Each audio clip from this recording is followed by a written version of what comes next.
We are not working. We're celebrating. We're celebrating. We're celebrating Martin Luther King Day. And I saw Hidden Figures yesterday. How was that? Excellent movie. Oh, I can't wait to see it. Superb movie about Mary Jackson, Dorothy Vaughan, and Katherine Johnson, three of the women, African-American women, who were behind the NASA launches. They were computers. Computers. In the old days, a computer wasn't a piece of hardware. It was a person, and often a woman. Mm-hmm. And they were unrecognized for a long time. That's shameful. It is. And the movie is fantastic. I highly recommend seeing it. Don't just bring your daughters, bring your sons too. I brought my sons. It's a fantastic movie. Good. We should know more about these people. And there's an app for that. Hidden Figures, the app? Yes. It is an app from the New York Times, and it is called, it's an augmented reality app. Okay. So, and I forget the name because it is a really complicated name. It's called Outthink Hidden. And so what it has... Outthink Hidden. That is obscure. So in 150 geofenced areas across the United States, there's information about a genius, an unrecognized genius that is somewhere nearby. Oh, that's fun. Yeah. So you have to find these places, and then you shoot your iPhone at it, and you'll find out more information. So it's with IBM and the New York Times. So an interesting a use of the technology as well as kind of an educational. Now, where are these places? There probably is nothing in Petaluma. There's nothing in Petaluma. So I'll show you what the app looks like on my screen, but it's not going to show you much. So you would fire up the app when you're near one of these places, point the camera at it, So and it'll tell you more. Or there are in some print versions of the New York Times, there's a QR code that you can shoot at. Oh, that's a good way to do it. So there's, you go to the view, aim your camera at the Outthink Hidden marker, either in your New York Times or if you are in an area, go to a location highlighted on the map so we can view the map. This is just going to be a map of Petaluma, and we don't see any. So you can go, that's good. So when you're in somewhere, where are most of them? Do you know? No, they're all over the United States, and I don't think they're Go to San Francisco. Maybe there's something in San Francisco. Okay. That's the nearest big city. If you go south a ways, you'll get to, is that blue dot one? There we go. There are several in San few, Francisco. yeah. So let's check one out. Okay. If we can. So you could figure out next time. University of San USF, of course, yeah. Or in San Mateo at the IBM Foster City Bay Area Lab. Over here in Berkeley, at Berkeley. So universities. Yeah. So you can find out more. And these are going to be up only for a little while, and then something else is going to be there in these areas. They're statues as well that you can that's neat. Shoot at. So, and you can learn more. So you could learn more about Katherine Jackson, Mary Jackson, Dorothy Vaughan.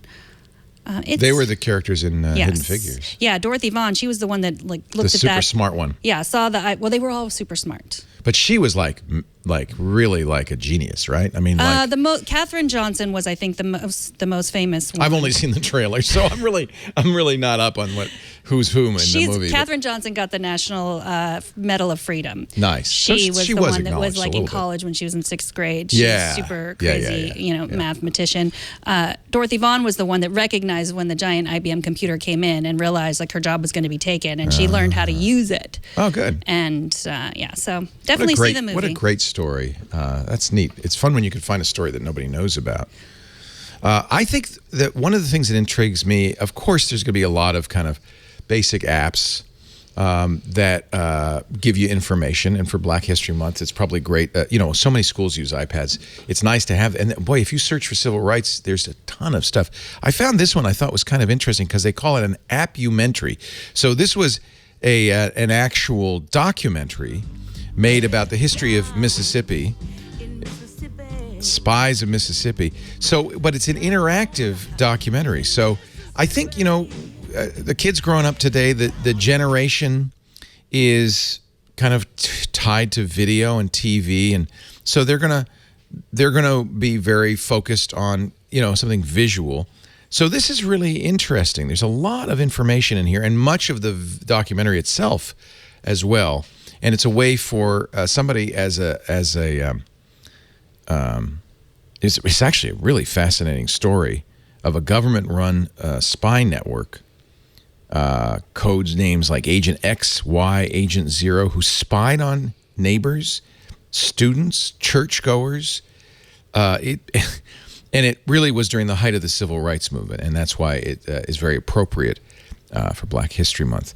3 volunteers were killed. This is the guy who uncovered the story. This is the filmmaker. I think that we've got to find new ways to teach these lessons that a young generation might be more accepting of, more excited by, more engaged by. And this is I'd love to see more appumentaries. That's a really great idea. In fact, if there's a thread to some of the apps that I've shown on this show, it's apps that take traditional media like books, poems, plays, and movies and bring them to the iPad in a way that is engaging and interactive. So we're in the timeline, as you can see right now. But this is an appumentary called Spies of Mississippi, and it's free. So and it's actually a bit of history I didn't know anything about. So it's kind of fascinating to read about this. So you may have been familiar with Congressman John Lewis before last week. Absolutely. I, unfortunately, was not until last week, but many of us know him now because he said some things about Donald Trump, and then Donald Trump came on Twitter and criticized him, said he was all talk, talk, talk. Oh, man, if there was anybody ever who was not all talk, talk, talk, it's Lewis. I mean, he took a beating in '64 for civil rights. He marched. He was an absolute civil rights activist, and he's been a great member of Congress. And so he also has a graphic novel, which won the National Book Award. Now that I did not know. He has a series of graphic novels about the civil rights movement, and consequently, after the tweet, they became sold out on Amazon. You can't find them. They're like #1 on the Amazon charts. You can download them on your iPad. I ordered the 3-piece set on Amazon. It's sold out, but now you can get it either on the Kindle app or on iBooks. Fantastic. Or comics. So it's a graphic novel history of the civil rights movement. Yes, the first one is called, again, going to the kids in a way that they can really get engaged with. Exactly. I love that. Yeah. So book 1 is called March, and you can see that, and this is just the sample on my Kindle app. Usually when you order something and it's not available yet, you can start reading it. Have you noticed that? If you order, you can start reading something on the Kindle if you order a book from Amazon. I have noticed this one, unfortunately, it can only get through the sample. So if you like reading graphic novels, comics, if your kids do, this is a great way to learn more about John Lewis. I'm really excited about learning about all that he's done. Yeah. Truly an American hero, and he did a few things, a couple of things. But who could forget last year the march across the Edmund Pettus Bridge in Selma? That great movie that was made about it, and of course Lewis figures in that movie, and the president walking arm in arm with the civil rights activists of 1964 across that bridge. It was a very moving moment. So you can order it on the Kindle, or here's what it looks like on iBooks. That looks great. Frankly, I would prefer it that way. Yeah, so $9.99. You can continue reading that. March. Yeah. And there's 3 parts to it. So, go ahead and check that out.